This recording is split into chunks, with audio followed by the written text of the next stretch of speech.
An Orbiting Human Circus Special, the Second Imaginary Symphony. Thank you so much to Audible for supporting the Second Imaginary Symphony. Audible is offering you a free audiobook with a 30-day free trial. Just go to audible.com/OHC and check out orbitinghumancircus.com/shop for 2 new Second Imaginary Symphony t-shirt designs featuring Julian's artwork, available only through July 6th. And now, this is episode 3. August here, this is the Perpetual Broadcasting Corporation. Welcome to our broadcast of Part 3 of the Second Imaginary Symphony, and of course, to Week 3 of our lead-up to Platypus Eve. Tonight being the night, of course, when all Paris spills into platypus-shaped seacraft, in many cases passed down from parents or grandparents, and float upon the Seine, sharing delicious nighttime picnics. But of course, you don't need me to tell you, you're probably pulling your boat out of your basement or boathouse right now. And while you shore up your craft and patch up the holes, like all the rest of us, you'll be listening to Part 3 of the Second Imaginary Symphony broadcast right here on the Perpetual Broadcasting Corporation. And last week, our cloud maker disappeared. We return you now to the story moments before we last left. Ladies and gentlemen, I give you the Second Imaginary Symphony.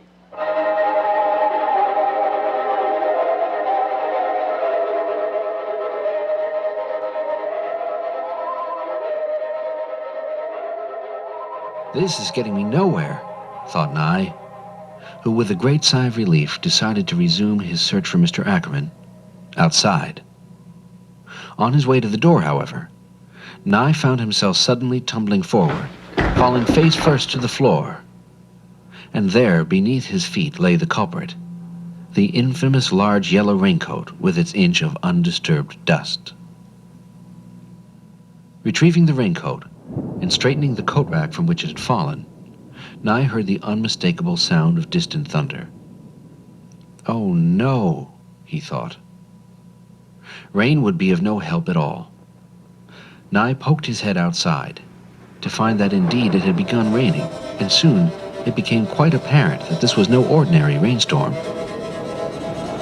With each passing moment, the rain fell harder and the wind blew stronger, until what had begun as a pleasant sprinkle had become no less than a torrential downpour.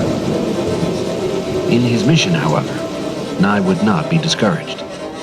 Mr. Ackerman might be in trouble, and if this was the case, it would be with the bravery and strength of the most grown-up of grown-ups anywhere that Nye would strive to find him. And so out into the storm Nye went, protected only by an ill-fitting large yellow raincoat that he now wore.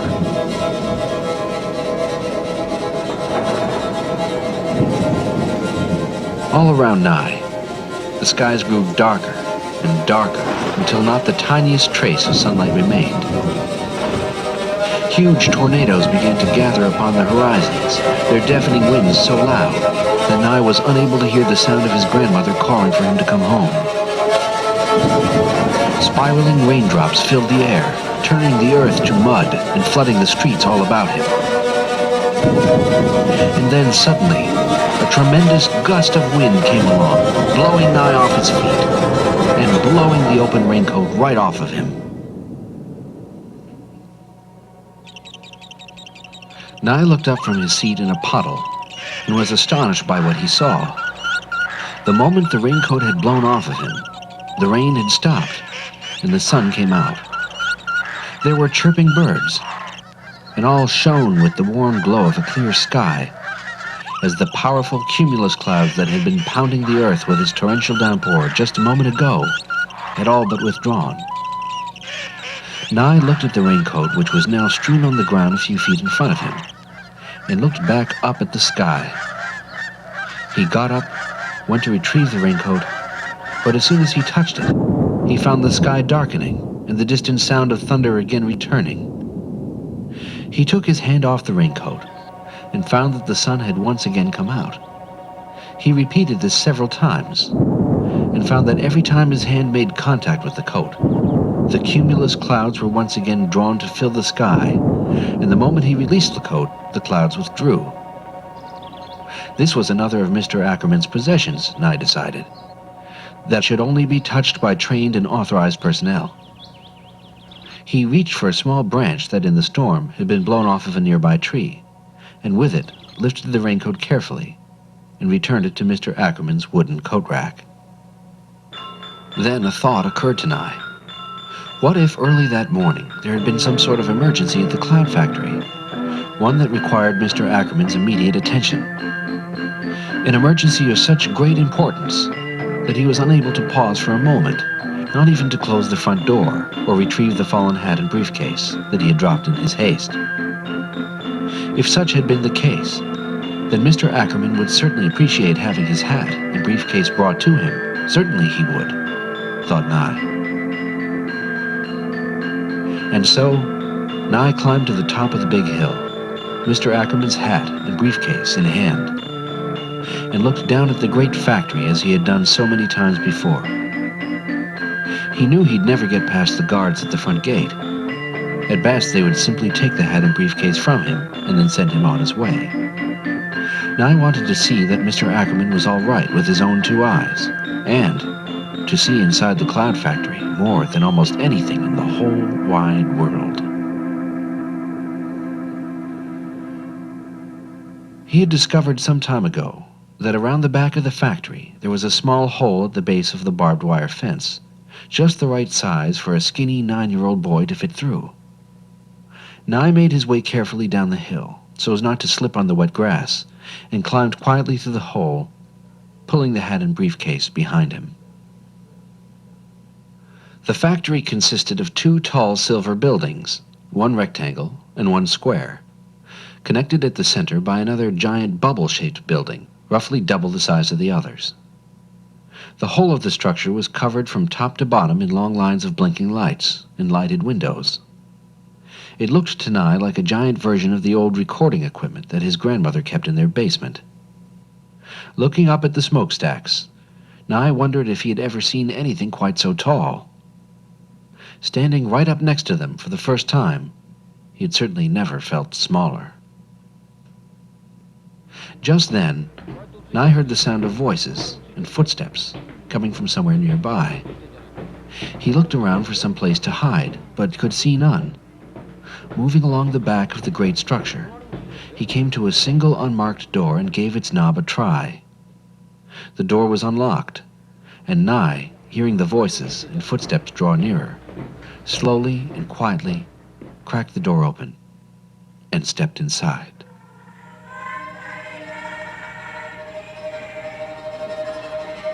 What Nye saw then was at once the most amazing and beautiful thing he had ever seen in his life.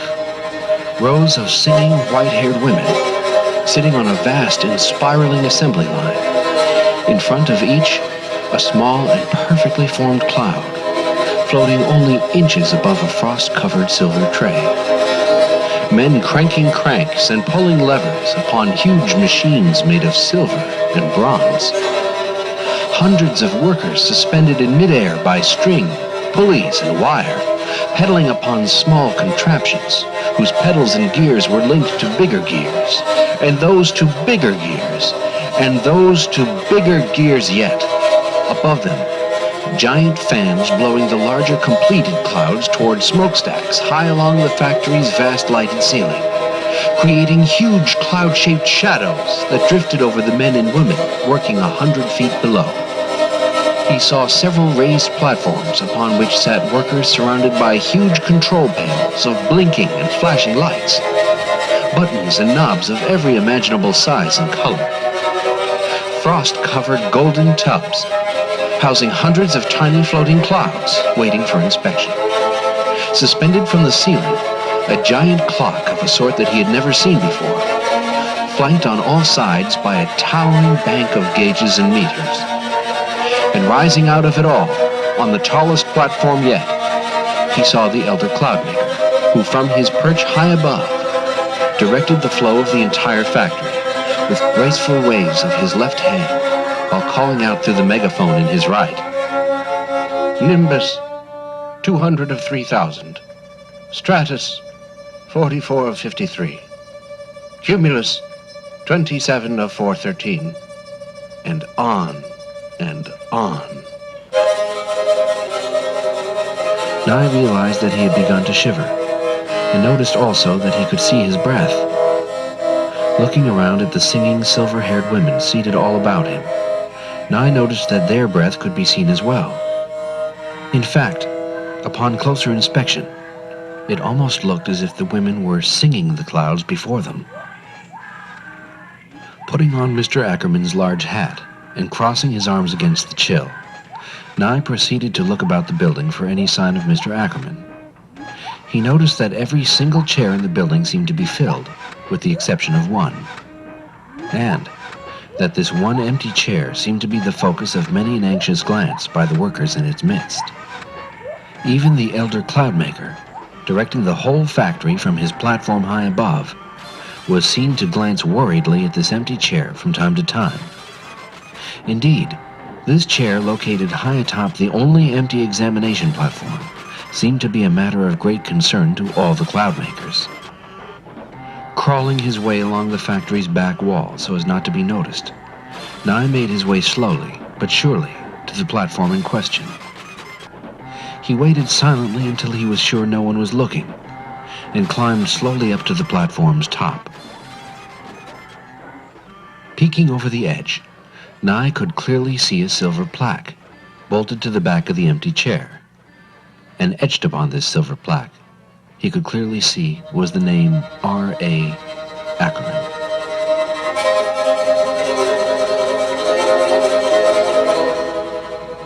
Nye suddenly became quite aware that every sound in the factory had ceased and had been replaced with a shocked and deathly silence.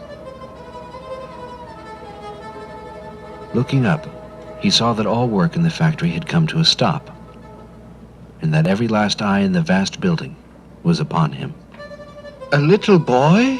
boomed the elder cloudmaker, who in his shock did not realize that he was still speaking through the megaphone.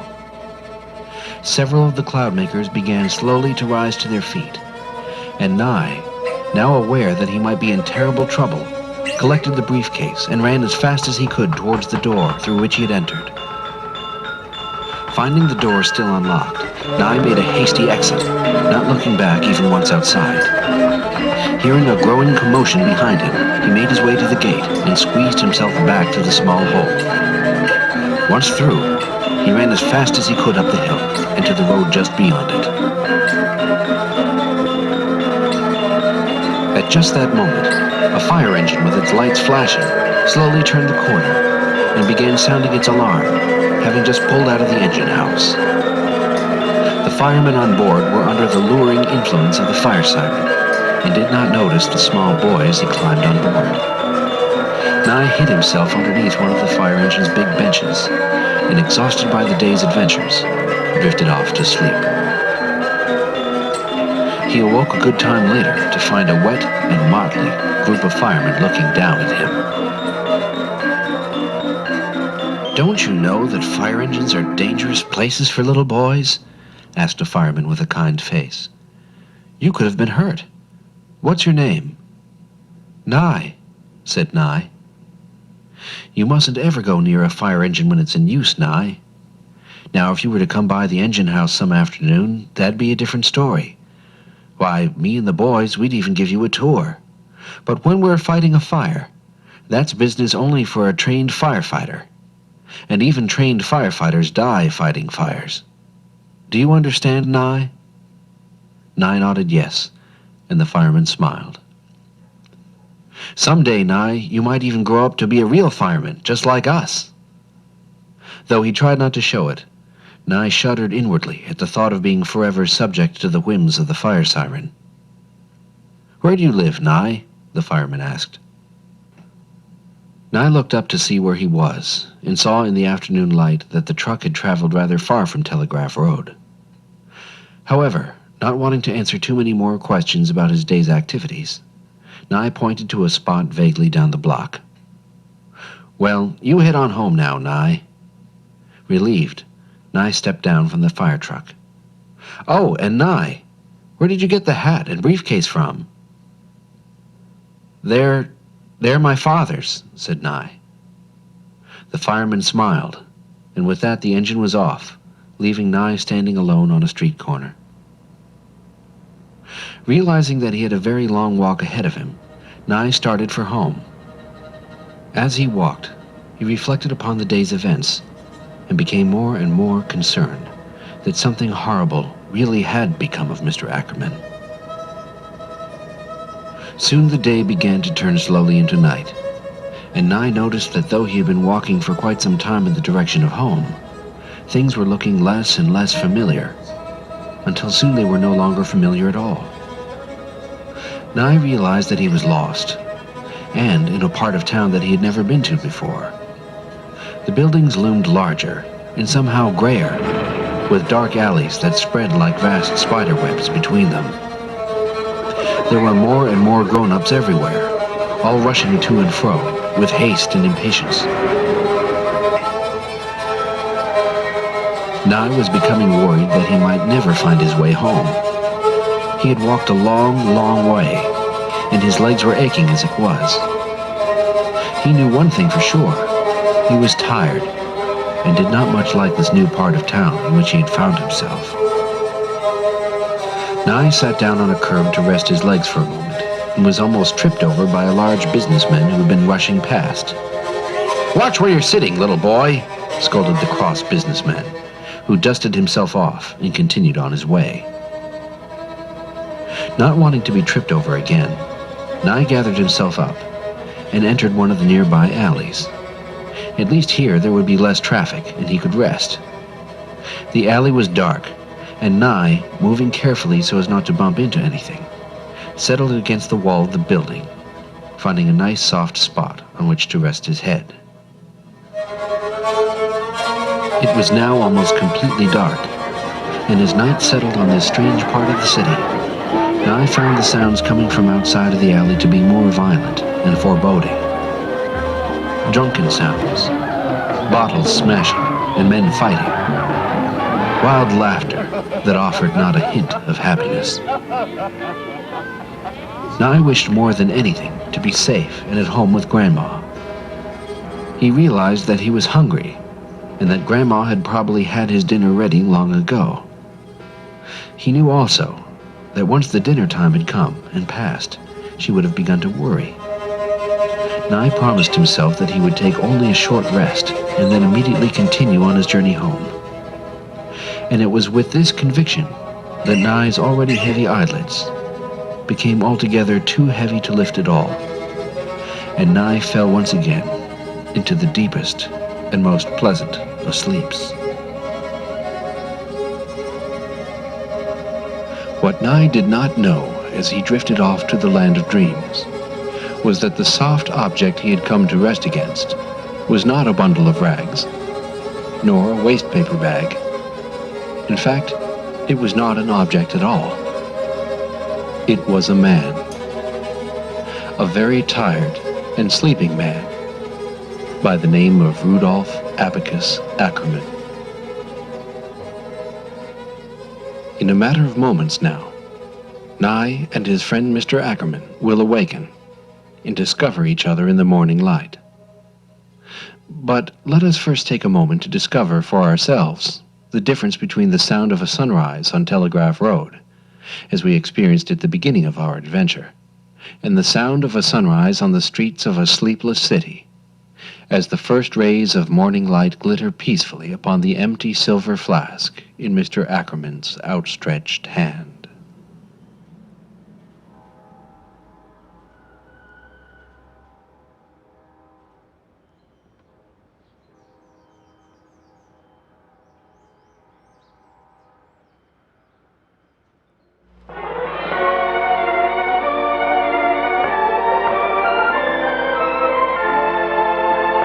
You've been listening to the PBC's broadcast of the Second Imaginary Symphony.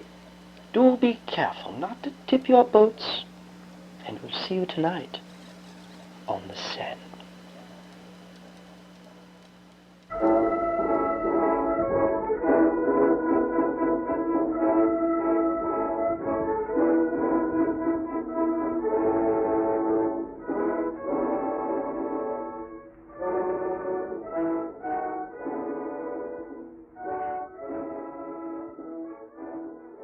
Thanks again to Audible for helping us bring the Second Imaginary Symphony to you. Audible has an unmatched selection of audiobooks, original shows, news, comedy, and more. And audiobooks are perfect to listen to when you're stuck inside because an escaped polar bear is roaming the Parisian streets. Audible is offering you a free audiobook with a 30-day free trial at audible.com/OHC. I'm listening to Men Without Women by Haruki Murakami, a collection of stories that explore loneliness and loss and life's strangeness. To listen to this book or anything else available on Audible, go to audible.com/OHC for a free audiobook with a 30-day free trial. That's audible.com/OHC. The Second Imaginary Symphony is written, directed, and audio produced by Julian Koster, performed by Brian Dewan, and produced for podcasting by Christy Gressman, with Augustus Plum as himself, Second Imaginary Symphony music by Julian Koster and the Music Tapes, and Perpetual Broadcasting Corporation music by Thomas Hughes. For more information, go to orbitinghumancircus.com or search for Orbiting Human Circus on Facebook, Twitter, or Instagram. The Orbiting Human Circus is part of the Night Vale Presents network. To learn more, go to nightvalepresents.com.